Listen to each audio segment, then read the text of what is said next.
They finally did it! Today's forecast is of the brand new Elijah Craig Barrel Proof Rye. And this is batch A925. This is release number 1, kicking off what will now be a 3 times a year release series of Elijah Craig Barrel Proof Rye in January, May, as well as September, just like their Barrel Proof Bourbon lineup. The inaugural batch checks in at 12 years, 3 months old, bottled at 108 proof, and is what some consider a barely legal rye, with a mash bill of 51% rye, 35% corn, and 14% malted barley. MSRP sits at $74.99, which is exactly where their Barrel Proof Bourbon is as well. Now it's time to see whether or not this is one you should be keeping on your radar.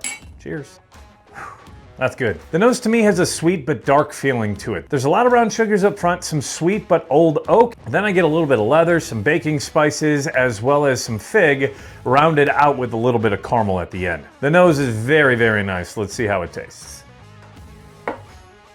There's a lot going on with this pour. It certainly drinks like a rye to me, with a lot of that rye spice up front, along with some baking spices, but more of the spicier baking spices like cardamom as well as cloves. There is some sweetness in there with some of those brown sugars and vanillas, a lot of oak as well, and even a slight hint of orange peel. The finish is nice and warm with some rye spice and some cinnamon, but not necessarily overpowering. There's a little more oak in there as well. I will say this does drink a little bit hotter than 108 proof in my opinion. For me, this one scores an 8.2 out of 10 on my Lightning Counter rating scale, which puts it not only in the grade category, but also in the top 5 for best rye whiskeys that I've tried so far here in 2025. At this point, I think this is better than both of the Barrel Proof Bourbon batches that I've tried from them so far this year, and I certainly can't wait to see what they do with this series as we head on into 2026. Now I want to know, have you been able to try this release yet? Drop your thoughts in the comments below, and don't forget, it's always whiskey weather.